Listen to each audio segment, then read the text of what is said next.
The rusty padlock hung limp, defying any attempt to budge it. My breath fogged the chilly morning air as I stared at the crimson smear beneath it. A footprint, not mine were encased in a bulky hiking boot. This was a lone bare print, the toes splayed unnaturally wide, and stained a sickening red. My stomach lurched. Why was there blood outside the archery cabin? The one everyone swore was haunted. A wave of unease washed over me. Maybe it was just animal blood, a deer or something. But deep down, I knew something darker was brewing at Camp Pinewood. This weekend getaway to an abandoned summer camp in the Adirondacks, a 2-hour drive from our bustling New York lives, was Liam's brainchild. Liam, the charismatic leader, always pushing boundaries. Joining us were Sarah, the quiet observer with a disturbingly sharp wit, and Maya, the life of the party, ever the drama magnet. We were childhood friends, a bond frayed with time and unspoken tension. The camp was a monument to decay. Weary cabins with peeling paint and broken windows. The archery range a tangled mess of weeds and fallen targets. The oppressive silence was broken only by the mournful hoot of an owl. The footprint outside the archery cabin became the first chilling note in a symphony of unease. That night, as we huddled around a crackling campfire, the tension grew thick. Maya, drunk and teary, confessed to stealing Sarah's prized necklace years ago, sparking a fight that ended with Sarah storming off. Maybe the haunted cabin held Sarah's necklace, stolen and now hidden by a guilty conscience? The following morning, the well near the mess hall ran red. Blood, thick and metallic. Now panic gnawed at the edges of our sanity. Accusations flew. Maya thought Liam was behind it, a cruel prank to ramp up the creep factor. Liam suspected Sarah, citing her dark side. Each of us harbored hidden resentments, making everyone a suspect. The final blow came that night. A scream ripped through the stillness. Sarah, pale and trembling, pointed a shaking finger at the mess hall. Maya was gone, just a pool of blood and a single bare footprint, identical to the one outside the cabin. Panic turned into a desperate fight for survival. Liam tripped and fell, conveniently breaking his ankle. Now he couldn't leave, his cries of pain suspiciously timed. Sarah, ever the observer, noted the glint of metal in the woods, the missing camp axe. The murder weapon. Was Sarah, always underestimated, playing some long game? Trapped in a cabin with a potential killer, exhaustion warped my mind. Every rustle, every creak echoed in the vast emptiness. Sleep was a stranger. Then, as dawn approached, I saw a glint of metal through the broken window. A figure cloaked in darkness, holding the axe, approaching the cabin. Terror froze my breath. It wasn't Sarah. It wasn't Liam. It was the old caretaker, Mr. Finch, a recluse who lived miles away. He'd been watching us, reliving a twisted past. Years ago, a counselor had gone missing at the camp, a student he'd secretly cared for. He mistook us for a repeat of that event, enacting his warped form of justice with each killing. With a surge of adrenaline, I grabbed a broken chair leg and lunged. The fight was brutal, fueled by fear and desperation. Mr. Finch fell, the axe clattering away. He looked up at me, his eyes filled with a chilling emptiness, before succumbing to a heart attack. We were rescued by park rangers, traumatized but alive. The city lights of New York felt distant, a harsh contrast to the horrors we'd witnessed. The true monster wasn't a jealous friend, but a ghost from the past, his twisted memories turning Camp Pinewood into a place where childhood innocence met a terrifying end. Relief curdled with bile as the park rangers swarmed the clearing. Mr. Finch's lifeless body lay sprawled beside the cabin, a grotesque counterpoint to the sunrise bleeding over the lake. The brutality of the previous night left a metallic tang in my mouth. Maya's death played in a gruesome loop, the sickening crack of the axe finding its mark, the crimson spray that had coated my face. The Rangers, hardened by years of dealing with the wilderness' darker side, were eerily calm. It was Sarah who wasn't.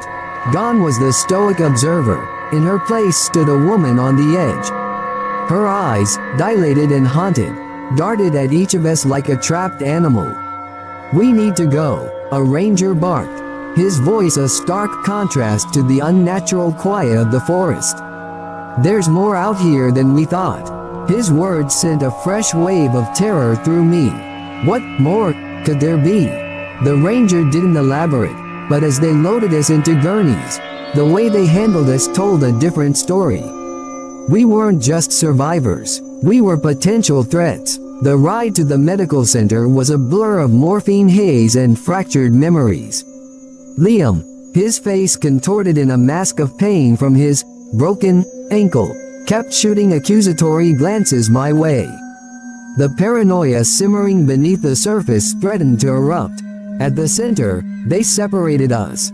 Sterile white walls replaced the towering pines, but the stench of fear clung to me like a shroud. Under the harsh hospital lights, Sarah's facade crumbled. Tears streamed down her face as she confessed to seeing Mr. Finch watching us from the woods, his silhouette blending with the darkness. But she hadn't planned for the brutality, for Maya's death. The guilt tore at her, fueling a chilling conviction. He wasn't alone, she rasped, her voice barely a whisper. "There's something else out there." The attending doctor, a weary-looking woman with a name tag reading Dr. Ellis, dismissed Sarah's claims as trauma-induced psychosis. But her eyes, the same shade of weary green as the moss clinging to the camp cabins, held a flicker of doubt. That doubt turned to icy dread when the night nurse entered my room, her scream echoing down the sterile hallway. I scrambled off the bed, the throbbing pain in my ankle a distant concern compared to the terror in my gut. As I stumbled out of the room, the sight that greeted me was pure nightmare. A mangled body hung grotesquely from the ceiling, the face a grotesque parody of a familiar grin. Liam's grin. His ankle was perfectly fine, twisted at an unnatural angle, the bone protruding like a grotesque claw. A single bloody footprint stained the linoleum floor, the same one that had haunted us at Camp Pinewood. Panic turned my legs to lead. Dr. Ellis rounded the corner, a scalpel clutched in her hand, her face a canvas of conflicting emotions. Fear, determination, and a glimmer of something akin to feral madness. "It's spreading," she muttered, her voice tight. "They're here, the children of the woods." The doctor lunged at me, her eyes gleaming with a manic glint. Before I could react, a blinding pain erupted across my back. Darkness claimed me, a chilling whisper echoing in my fading consciousness. "Welcome to the real hunt." The world dissolved into a throbbing kaleidoscope of pain. When I finally surfaced, the sterile white room had morphed into a grotesque parody of itself. Blood marbled the walls, the scent of iron heavy in the air. Dr. Ellis was gone, replaced by a scene from my worst nightmares. Sarah hung upside down from the ceiling, her body grotesquely contorted, limbs twisted at impossible angles. Her face, once etched with fear, was now a mask of serene emptiness. Below her, the mangled form of a park ranger lay sprawled, his entrails spilling onto the floor like a grotesque piñata. A single, chilling laugh echoed through the room, followed by a voice that sent shivers down my spine. It was a child's voice, yet somehow twisted, inhuman. A figure emerged from the shadows, shrouded in darkness. It wasn't a single person, but a tangled mass of limbs, an amalgamation of bodies stitched together with crude surgical thread. The faces staring back at me were a horrifying collage. Liam's manic grin, Maya's wide, terrified eyes, Mr. Finch's vacant stare. "Welcome back to the game," the child's voice rasped, a chorus of whispers emanating from the monstrous form. They weren't ghosts, not exactly. These were the children of the woods, Dr. Ellis' chilling words taking on a horrifying new meaning. This camp had been a playground of horrors in its past, filled with twisted experiments conducted by a sadistic doctor obsessed with creating a perfect, unified being. Mr. Finch, somehow aware of these atrocities, had stumbled upon the truth and tried to stop him. The doctor, transformed into this grotesque mockery of humanity, had been buried beneath the camp, his monstrous offspring festering in the darkness, fueled by rage and a hunger for completion. My scream died in my throat, useless against the symphony of madness surrounding me. Pain, a constant companion, urged me to move, but fear locked my legs in place. The creature lumbered closer, the stench of decay assaulting my senses. Suddenly, a glint of metal caught my eye. A scalpel lay near the fallen ranger. A single, macabre offering in the face of this unnatural horror. Using the wall for support, I lunged for it, the searing pain in my ankle a distant echo. The creature reached for me, a tangled mass of limbs seeking to claim another sacrifice. Adrenaline surged, fueling my frantic scramble back. With a desperate heave, I tossed the scalpel. It found its mark, burying itself deep into the amalgamation's chest cavity. A chorus of screams erupted, both inhuman and painfully human. The creature recoiled, a black ichor oozing from the wound. But the victory was short-lived. It lashed out, a grotesque arm ending in a mess of claws tearing through my shoulder. I screamed, the pain a white-hot inferno. Just as darkness threatened to claim me again, a deafening boom shattered the silence. The door, warped and mangled, had given way. Light flooded the room, momentarily blinding me. In the doorway stood a lone park ranger, his face grim, a shotgun aimed squarely at the creature. 2 blasts echoed, sending the monstrosity staggering back. It let out a final, ear-splitting shriek before collapsing in a heap. Exhausted and bleeding, I watched as the ranger, his face etched with a chilling weariness, secured the room. His eyes met mine, a shared understanding passing between us. This camp held secrets far darker than we could have imagined. The children of the woods might be silenced, but whatever twisted them lurked deeper. A chilling reminder that the real monsters weren't always found in the flesh. Sometimes the darkness resided within the human heart. A truth more horrifying than any slasher could ever conjure. As I lay there, waiting for the medics, the haunting image of the creature's stitched-together face burned into my memory. It wasn't just the brutality that chilled me, but the vacant eyes staring back, a chilling testament to the innocence stolen, the humanity lost in the name of a madman's ambition. The escape from Camp Pinewood was only the beginning. True horror had taken root within me, a constant reminder of the monstrous darkness that sometimes lurks just beneath the surface. Ranger who stormed room wasn't weathered, grisly veteran I expected. This man was young, barely out of his teens, his face haunted by a terror that mirrored my own. He secured crime scene with practiced efficiency, but his gaze lingered on monstrous heap, a tremor running through his hands. As the medics arrived, their faces masked with a professional calm that did little to soothe my frayed nerves, the young ranger leaned in. "They say this place is cursed," he rasped, his voice barely a whisper. "But it's worse than that. It's contagious." His words sent a fresh wave of terror crashing against me. Contagious? What did that even mean? As they loaded me onto the stretcher, the ranger gestured towards the fallen ranger, his face a gruesome mask of pain. "He's one of them now. See the mark?" He pointed to a jagged black line creeping up the dead ranger's neck, a grotesque tattoo spreading like a spider web. Panic clawed at my throat. I wasn't just escaping, I was carrying the contagion. The sterile white of the hospital room offered no solace. Every creak of the floorboards, Every gurgle in the pipes sent shivers down my spine. The doctors swarmed me, their expressions a mix of pity and something akin to disgust. As they examined the wound on my shoulder, a low growl emanated from beneath the bandages. "It's spreading faster than we anticipated," a doctor muttered, his voice laced with dread. The scalpel only agitated it. Agitated? They were dissecting the wound, their scalpels dancing a macabre ballet as they tried to understand the writhing mass of flesh and bone that had become my shoulder. The pain was a constant companion, a dull roar that pulsed with every beat of my heart.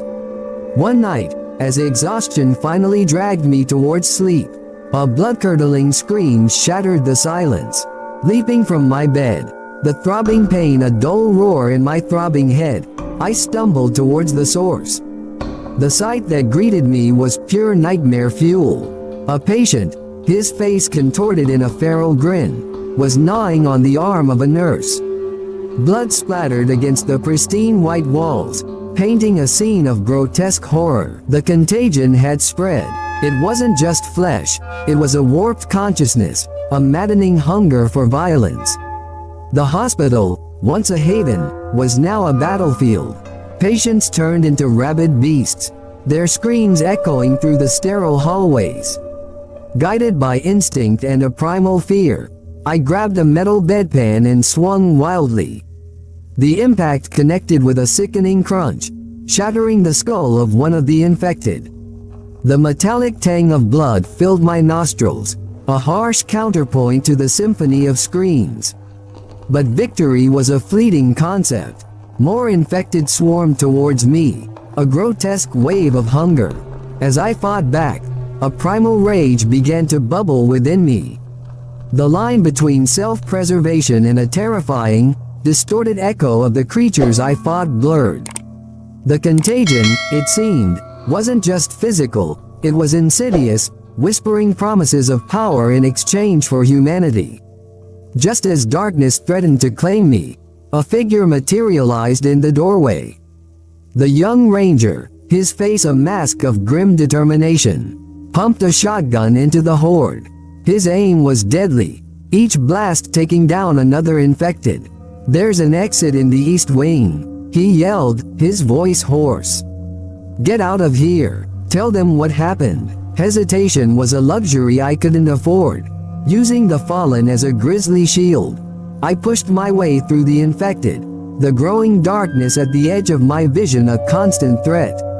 Reaching the exit, I burst out into the cold night air. Sirens wailed in the distance, but the sound offered little comfort. The contagion, nestled deep within my shoulder, pulsed with a terrifying power. As I limped away from the burning hospital, the flames casting grotesque shadows, a horrifying truth settled in my gut. The monsters weren't just at Camp Pinewood. They were everywhere, waiting for the right spark to ignite the darkness within. And in the flickering, unsteady light of the burning hospital, I wasn't sure if I was the hunter or the hunted. Dawn painted the fleeing city skyline with a cruel irony of pink and gold. My escape from the infected hospital had been a blur of adrenaline and terror. I'd flagged down a passing truck, the driver wary but ultimately sympathetic to my disheveled state and incoherent story. Now, huddled in a grimy diner booth, coffee scalding my throat, the reality of my situation slammed into me with the force of a freight train. The mark on my shoulder throbbed with a newfound hunger. It wasn't just a wound anymore. It was a living entity, pulsating beneath the hastily stitched skin. I could feel it, a whisper in my mind, urging me to feed it, to satiate its insatiable thirst. The diner's patrons, oblivious to the silent scream within me, filled the silence with chatter. Each mug clink, every laugh, grated on my already frayed nerves. The young waitress, a girl barely out of her teens with a hopeful smile, approached me. "Refill?" she chirped, her voice jarringly cheerful. A monstrous image flashed in my mind, her face pale and lifeless, blood staining her pink uniform. I slammed the mug down, coffee splashing across the counter. "No, get away from me." The smile vanished, replaced by a flicker of fear. I saw it reflected in the eyes of the patrons, the fear morphing into suspicion. With a surge of shame, I fumbled for my wallet, shoving bills into her hand, and bolted out of the diner. The city, once familiar, now felt alien. Every face a potential victim, every sound a trigger for the monster within. The hunger, a constant gnawing in my gut, grew stronger with each passing minute. I stumbled through back alleys, the stench of garbage and decay mirroring the rot festering inside me. The sun climbed higher, turning the day into a relentless furnace. My strength waned, the throbbing in my shoulder a maddening drumbeat. Then, through the haze of exhaustion and pain, I saw it a hidden entrance tucked away between abandoned warehouses. A graffiti-laden sign proclaimed it, the Blood Pit, a name that sent chills down my spine. But it was also the only place I could think of, the only place where the hunger gnawing at me might find some kind of twisted solace. Descending into the fetid darkness was like entering the belly of the beast. The air hung thick with the smell of sweat, blood, and something far worse, a primal hunger that mirrored the one burning inside me. Grunts and screams echoed through the tunnels, punctuated by the sickening thud of flesh meeting flesh. As I stepped further in, the dim light revealed a scene straight out of a nightmare. Men, stripped to the bone and feral with rage, were locked in a brutal fight. Their bodies bore the same black mark that pulsed on my own shoulder, a mark that seemed to bind them together in this barbaric ritual. The hunger within me roared, a primal urge to join the fray, to unleash the monstrous potential that bubbled beneath the surface. But a sliver of my humanity held on, a whisper of the person I used to be. Using the shadows as my cloak, I slipped past the fighting men. Deep within the pit, I discovered the source of the macabre spectacle, a cage holding a quivering figure. It was the young ranger, his face etched with terror. "It's spreading," he gasped, his voice hoarse. "They're using it to control them." He gestured towards a hulking figure standing guard behind the cage. It was a man, his body grotesquely mutated, the black mark sprawling across his entire face. He held a syringe filled with a black, viscous liquid, the contagion, weaponized. My heart hammered against my ribs. Understanding bloomed, cold and bitter. This wasn't just a random infection. It was a deliberate act. A twisted attempt to create an army of the infected. With a feral snarl, the mutated man lunged towards the cage. Now, fighting wasn't just about survival. It was about holding onto the last vestiges of who I was. I grabbed a rusty pipe lying on the ground, a desperate weapon against the monster's inhuman strength. The ensuing fight was a blur of bone-crunching blows and primal screams. The pain in my shoulder was a distant echo compared to the monstrous rage fueling my every move. The pipe wasn't enough, but the raw, desperate ferocity in my attacks seemed to throw the monster off balance. Then, in a desperate lunge, I managed to knock him off balance. He crashed into the cage, the vial shattering, the black liquid drenching the ranger. His screams stopped abruptly, replaced by a low growl. His eyes, once filled with fear, now blazed with a terrifying hunger. A new horror dawned on me. The contagion was adaptable, a virus with a monstrous sentience. It could not only control, but mutate. The ranger, my only ally, was now a snarling beast, the black veins spreading across his body with alarming speed. Panic clawed at my throat, constricting my lungs. Trapped with two infected, the air thick with the stench of blood and despair, I knew escape was a fantasy. But surrender was not an option. Not yet. With a desperate heave, I grabbed the mutated man's discarded syringe. My stomach lurched at the thought, but a spark of a plan flickered in my mind. A gamble fueled by desperation and a sliver of twisted logic. The monster lunged, a grotesque parody of human movement. He was faster, stronger, but his rage clouded his judgment. I dodged, adrenaline masking the searing pain in my shoulder. As he lunged again, I jammed the needle into his back, ignoring the guttural roar that erupted. He stumbled, confused for a moment before the black veins pulsed with renewed fury. The contagion within me seemed to react too, a sickening thrumming against my ribcage, but the ranger was faster now. His mutated form was a blur of claws and teeth, tearing into the larger beast. The fight was a grotesque ballet of violence, the stench of blood and viscera filling the air. My plan, if it could be called that, was a Hail Mary. I needed to overload the mutated man with the contagion, force it to consume itself in a horrific Ouroboros. Ignoring the screams and the primal urges gnawing at my own sanity, I lunged forward. The ranger, distracted by his prey, didn't see me coming. With a sickening thud, I slammed the syringe into his mutated arm, the black liquid flooding his system. A moment of agonizing silence followed. Then, the room erupted in a cacophony of screams. Both monsters writhed on the ground, their bodies convulsing as the contagion tore them apart from within. Black veins pulsed and glowed, illuminating the scene in a ghastly light. A horrifying thought pierced my mind. What if it wasn't enough? What if it just mutated them further?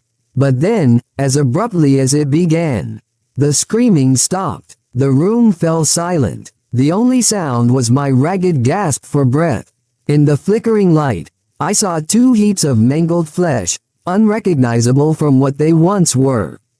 I stumbled closer, a wave of nausea washing over me. The black veins, the mark of the contagion, were gone. They were dead, consumed by their own mutation. Relief, a cold, bitter sensation, flooded through me. But the victory was tainted. I looked down at my hand, the skin crawling where the contagion had pulsed. Was I truly free, or merely in a holding pattern, waiting for the next time the hunger awakened? The answer, I knew, hung in the balance. As I stumbled out of the blood pit, the rising sun painting the city in a bloody hue, I knew the real fight was just beginning. It wasn't just about survival anymore. It was about reclaiming my humanity, fighting the monster that lurked within. A battle that raged far more fiercely than any physical confrontation. The escape from Camp Pinewood had transformed me, forever etching the horrors I'd witnessed onto my soul. But amidst the darkness, a flicker of hope remained. Perhaps, just perhaps, there was still enough of me left to fight the contagion within and forge a new path. A path where humanity, however fragile, held the upper hand. The sun, a symbol of a new dawn, cast a long shadow across the city skyline. I limped towards it, the weight of the unknown heavy on my shoulders, but my head held high, ready to face whatever horrors awaited.